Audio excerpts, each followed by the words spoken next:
Step 1, flip the seat bases up and tilt the seat backs forward. Pull up the rear carpeting and set that aside. And then we're going to remove the side panel trims on both pieces.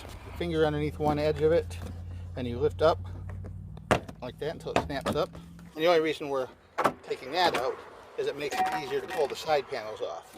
You might as well go ahead and pop these little access panels off now, because they're going to fall off anyway when you take the side panels off. The side panels come off the same way as this bottom panel did. You just got to get a hold of them and get them above this little edge here and snap them out like way to the front. And there's one small pin you got to take out in the front. Just you got to remove this little clip right here because there's a push pin under there.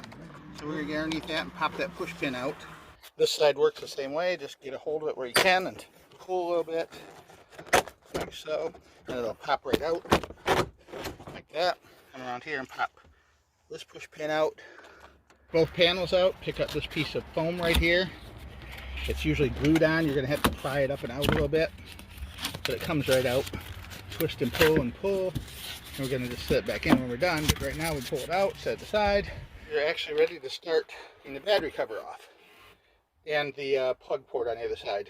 If we're lucky, we'll be able to get the side screws out without having to lift the battery up and out, but I'll show you how to do that if we get to it. Right now we've got 17 bolts going down into the top of the cover. But first, you always got to remember to disconnect the battery for safety. This is a lock fuse. Turn it to unlock and then remove it. Once that's removed, there'll be no juice leaving from the battery and going through the system at all. Alright, we have 17 bolts to remove off the top of the battery, and then one on each side. That's a size T30 tamper-proof Torx. Tamper-proof Torx T30.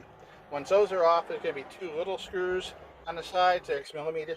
Those are the hardest ones to get to. Usually the one on the passenger side is pretty easy. The one on the driver's side is difficult. Next up, we have three 10mm bolts. Two of them are on the front edge of the battery cover, and the third one is down there in the main connection electronics plug.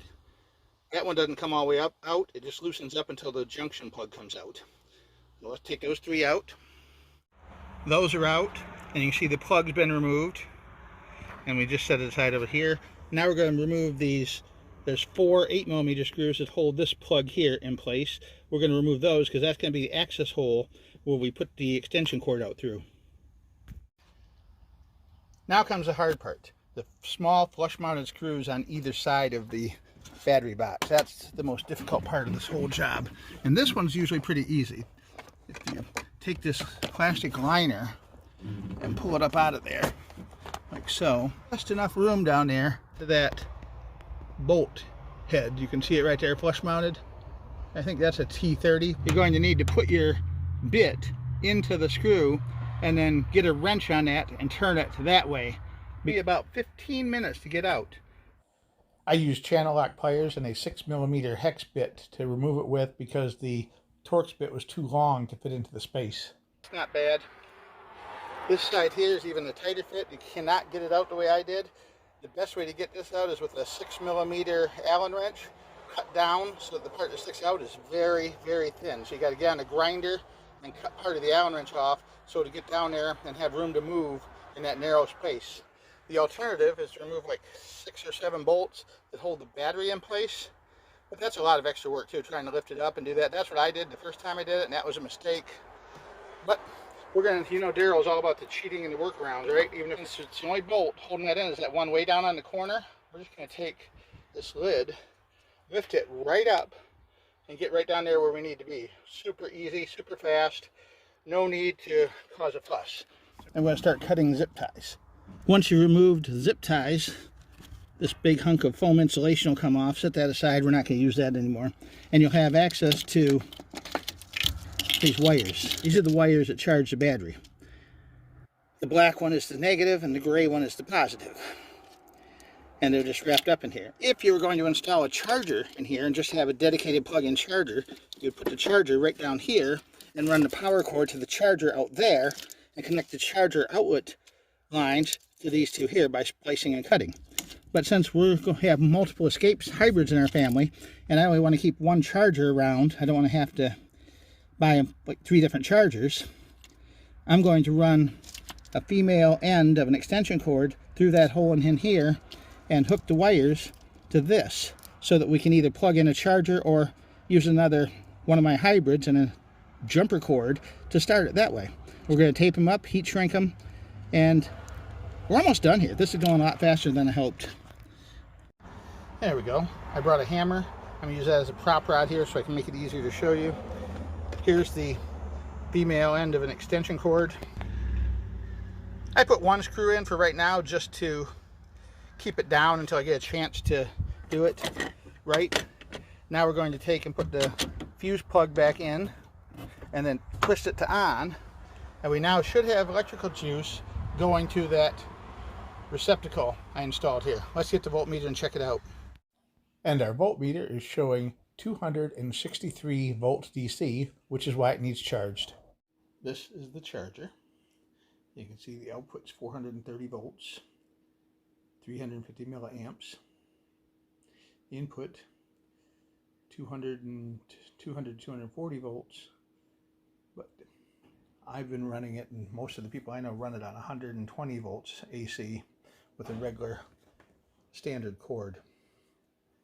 And I've set it up so that the wide part of the blade is the neutral and the thin part of the blade is the load. The same thing here. There's 2 wires when you get it, a brown wire and a blue wire. The blue wire is the neutral, the brown wire is the load. And the same thing going out when you get wires going out of it. Also, you have to put a plug on this end. The red is the load or positive, and the black is the ground. I set it up as a double-ended suicide cord because I have a female pigtail plug coming out of the back of my hybrid battery that I installed earlier in the video, as you saw. So what we do is we plug this end into the HV battery, and then we plug this end into a regular household style electrical current plug, and it starts charging the battery. In my case, it went from 260 volts up to 310 volts in less than 15 minutes, and the car started right up. Again, you need to be careful with these kind of cords because, as I say, they call it a suicide cord. If you look at those 2 white marks right there, those are burn marks. This cord end here slipped out of my hand and slid across my finger, and I don't know if you can see it or not, but the 2 marks line up perfectly with the burn marks on my hand. You know, even though it's a low wattage, the 400 volts kind of makes your hand jiggle a little bit. It wasn't hard to let go. I was able to instantly let go, but it also left those burn marks on my finger. So be careful out there if you're doing this kind of stuff. But it sure is an easy thing to do. It costs less than $50, and the whole project can be done in about an hour and a half once you get the charger. Well, there you have it. I'm Daryl. I'm glad you watched this video. I want to give a special shout out to Ford Escape Hybrids 2005 to 2012. This group is great. There's a bunch of us on there who've been there for years, and we like to help people. One of our best people in the group is the battery expert Stephen Lee. He helped me through some of the questions and problems and difficulties I had doing this, which turned out to be a pretty easy job, just like he said it would be. So, I invite you to join our Facebook group. I'll put a link to it in the video description. I'll also send you a link to the part number and the Amazon link so you can order this charger if you happen to need it. And I would recommend doing it a little bit different on the hookups for it, so you're not using the suicide type cable. You don't want to take a chance on getting burned or electrocuted. That wouldn't be good. So thanks for watching. Thanks for being there. I appreciate it. And bye for now.